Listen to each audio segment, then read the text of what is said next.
At 22:56, on the night of June 5, 1944, 6 Halifax bombers lifted off from RAF Tarrant Rushton in Dorset, southern England. Each was towing a Horsa glider. Each glider carried approximately 29 men in full combat equipment. There were no engines on the gliders, no propellers, no mechanical noise beyond the creak of the wooden airframe and the sound of air moving over the wings. The men inside them were flying in silence toward occupied France. Their objective was a bridge. Not a famous bridge, not a large one. A simple bascule bridge, a counterweight swing bridge over the Caen Canal near the village of Benoville in Normandy. 54 meters long. The bridge that, if held intact against German counterattack, would not only prevent the Germans from moving decisively against the flank of the British and Canadian seaborne troops as they advanced inland, but would also enable the Allies to advance eastwards. At a minimum, failure at what was to become known as Pegasus Bridge could have made D-Day much more costly to the Allies.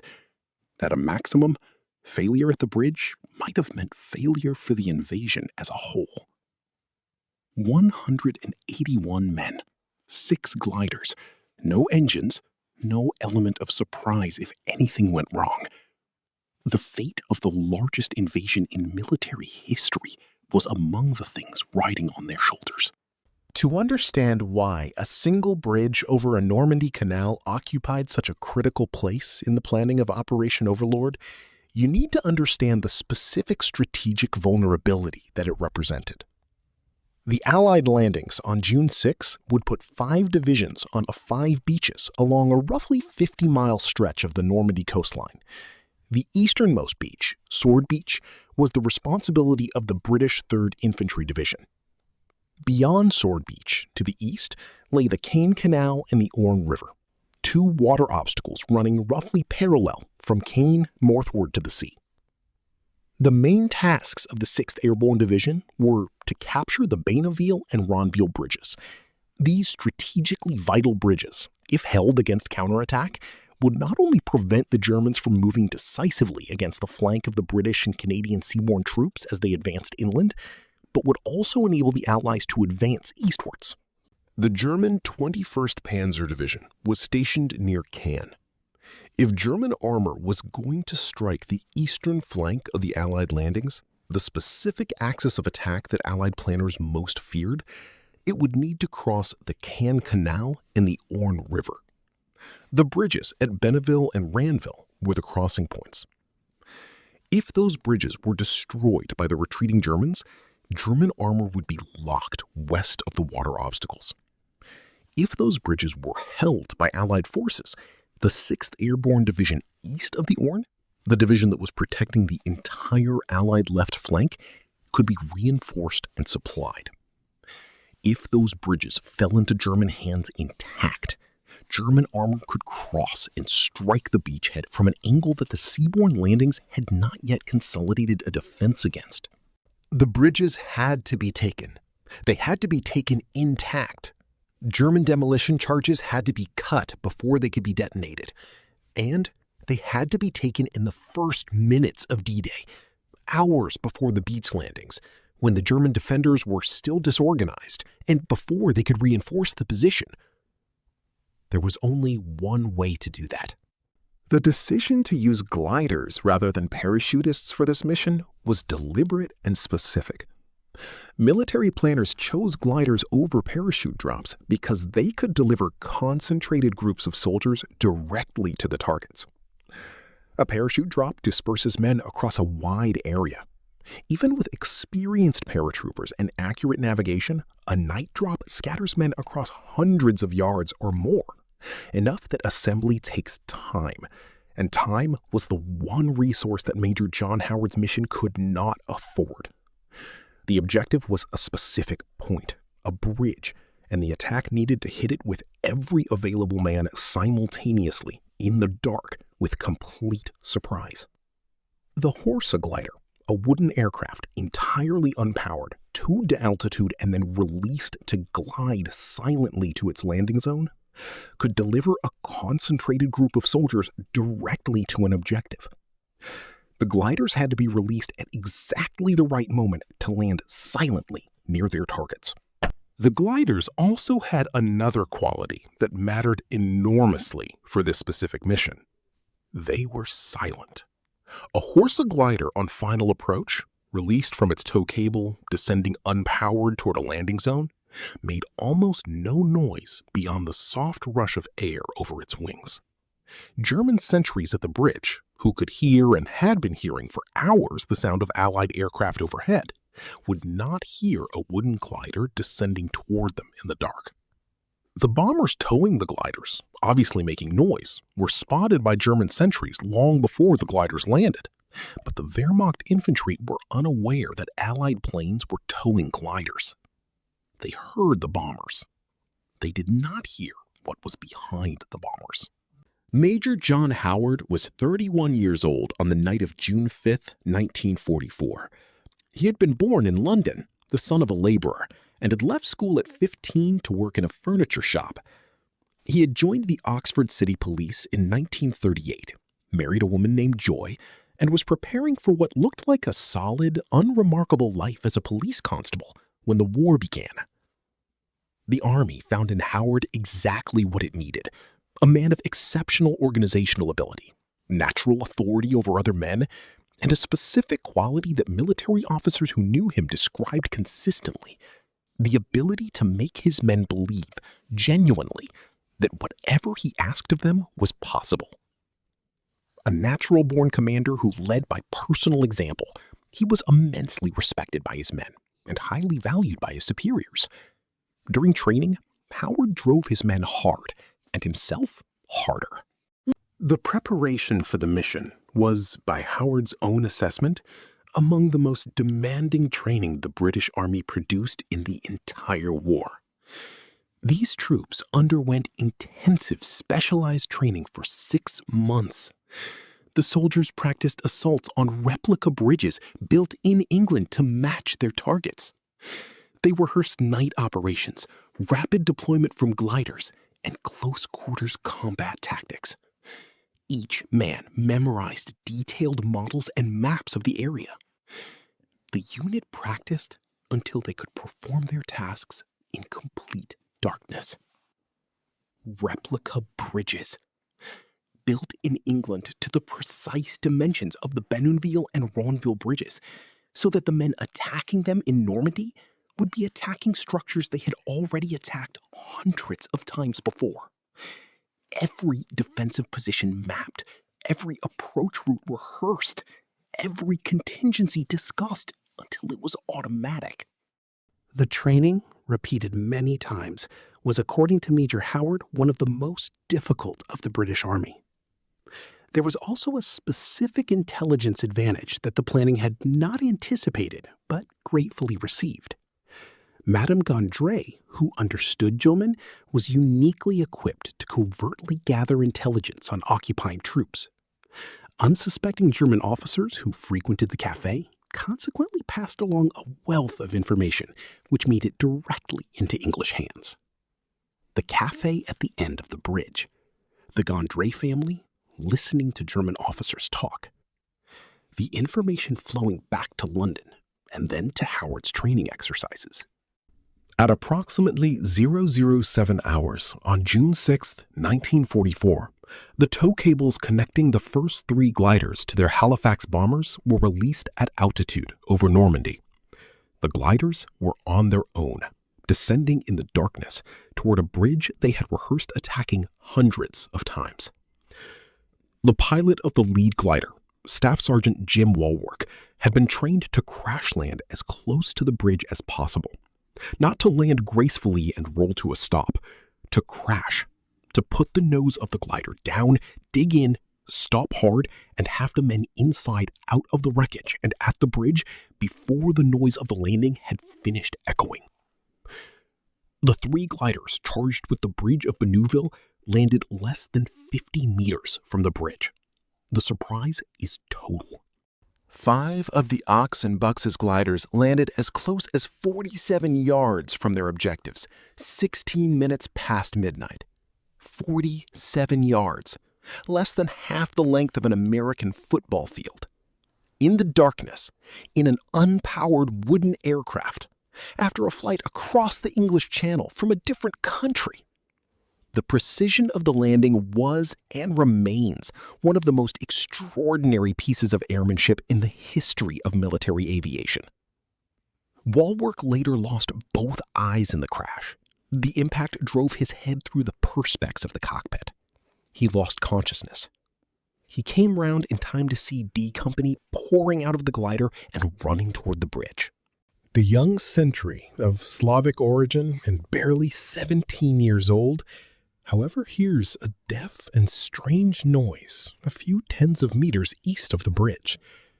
The soldier said to himself, It's surely one of the bombers which crashed near the bridge. They were shot down by anti-aircraft artillery from Caen. The soldier thus remains a few seconds to look in the dark night towards what he believes to be the wreckage of a bomber, thinking that perhaps one of the pilots will have survived. He was looking at a glider.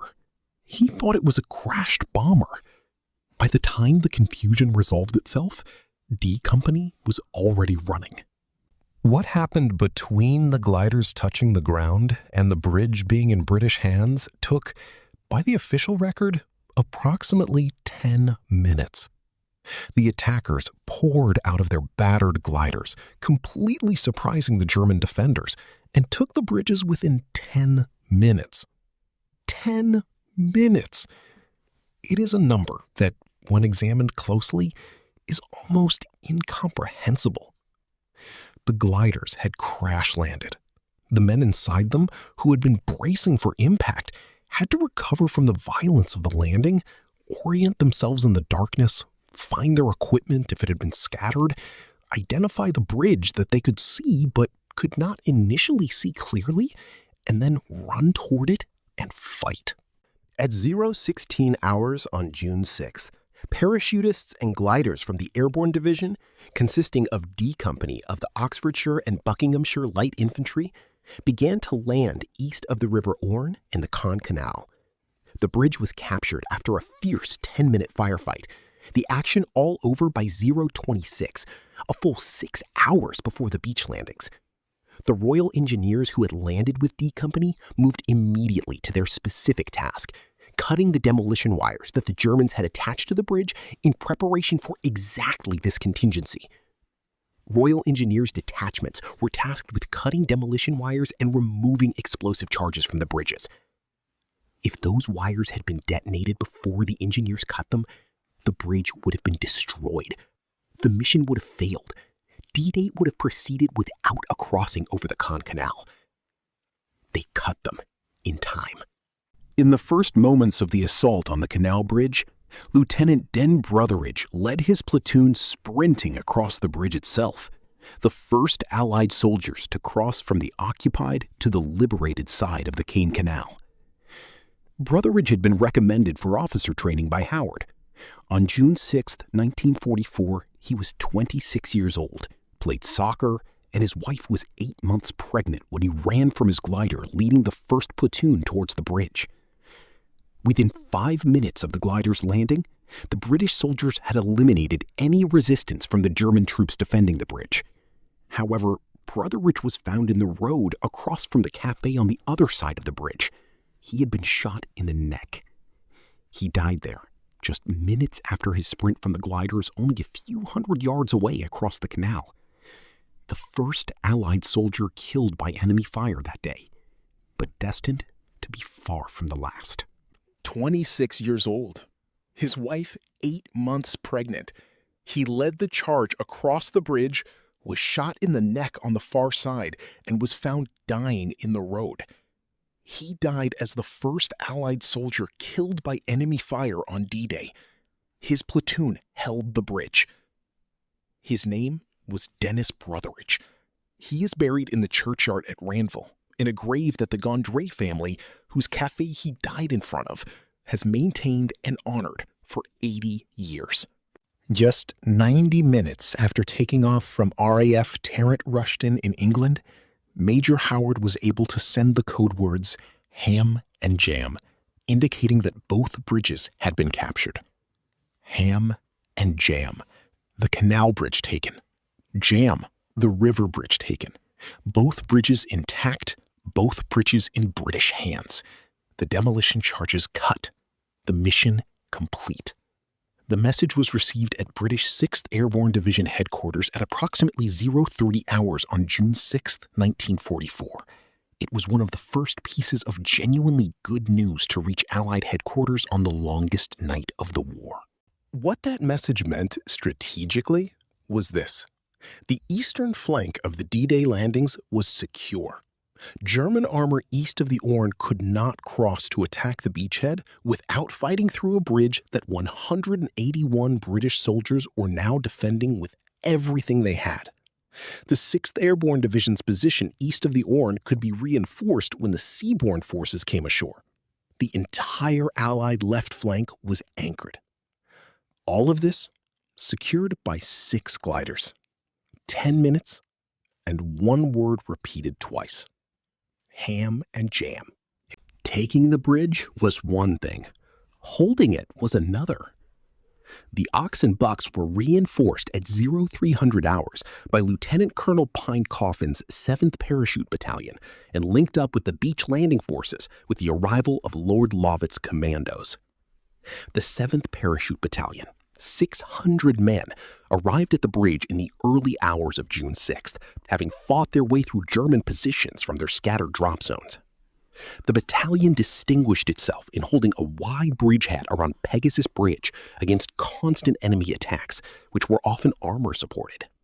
The first relief in force was from 6th Commando, led by the commander of the 1st Special Service Brigade, Lord Lovett, who arrived to the sound of the Scottish bagpipes, played by the 21-year-old so-called Mad Piper, Private Bill Millen.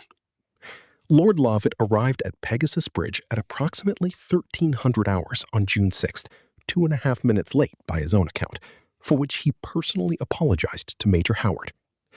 The commandos had fought their way from Sword Beach through German defensive positions and snipers across open country to reach the bridge that D Company had taken in 10 minutes in the dark at midnight. Among the first good the 7th Battalion reinforcements was Lieutenant Richard Todd, a young actor who nearly 2 decades later would play Major Howard in the film The Longest Day. The actor who would play Howard in the film of D-Day was one of the soldiers who reinforced Howard's position at Pegasus Bridge on D-Day itself. History does not always arrange its ironies so neatly. The German response to the capture of Pegasus Bridge was, on June 6, 1944, precisely what Allied planners had feared it would be if the bridge had not been taken, and precisely what the capture of the bridge prevented from being effective. German command and control in the Caen sector was further complicated by the British 6th Airborne Division's airborne landings taking place east of the Orne, and the U.S. Airborne's landings further west on the Cotentin Peninsula around St. Mary-Glise. Parachute drops, glider landings, and sabotage operations were reported throughout the region, creating uncertainty about the main Allied objectives. Many German units initially believed that the airborne landings were diversionary actions rather than the opening phase of a major invasion. The confusion, the reports of paratroopers everywhere, the scattered drops creating the impression of a much larger force than actually existed, paralyzed German decision-making in the critical hours before dawn. The 21st Panzer Division, which should have been the force that drove to the coast and split the Allied beachhead, spent the morning of June 6th receiving contradictory orders, waiting for clarification, and ultimately moving too late and too cautiously to achieve what its position made theoretically possible. At the center of all of this, the thing that made the 6th Airborne's position defensible, the thing that allowed Lord Lovett's commandos to cross from Sword Beach to the airborne perimeter, the thing that prevented German armor from crossing the other way and striking the Allied left flank, was the bridge. The bridge that 181 men in 6 silent wooden gliders had taken from the Germans, at 0:26 on the morning of June 6, 1944. 10 minutes after they landed. 6 hours before the beaches. To show his gratitude for the liberation of his home and homeland, Georges Gondry went out into the garden behind his cafe on D-Day and dug up 98 bottles of champagne that he had buried in June 1940 to keep them from the Germans. 98 bottles buried in June 1940 when Germany occupied France, against the day when they would be needed. Dug up on June 6, 1944, and given to the soldiers who had just freed the building they were buried under. Café Gondry still stands at the foot of Pegasus Bridge. It is, by one reckoning, the first building to have been liberated on D-Day. Arlette Gondry, who was a small child when Howard's men knocked on the door in the early hours of June 6th, ran the cafe for decades after the war and maintained it as a living memorial to what happened there. In 1994, the wartime bridge was replaced by a wider structure to accommodate modern traffic. But the original steel bascule bridge was carefully preserved and relocated a short distance away within the grounds of the nearby Pegasus Memorial Museum. Visitors can walk across it today. It is 54 meters long. It took 10 minutes to take. It may have saved D-Day.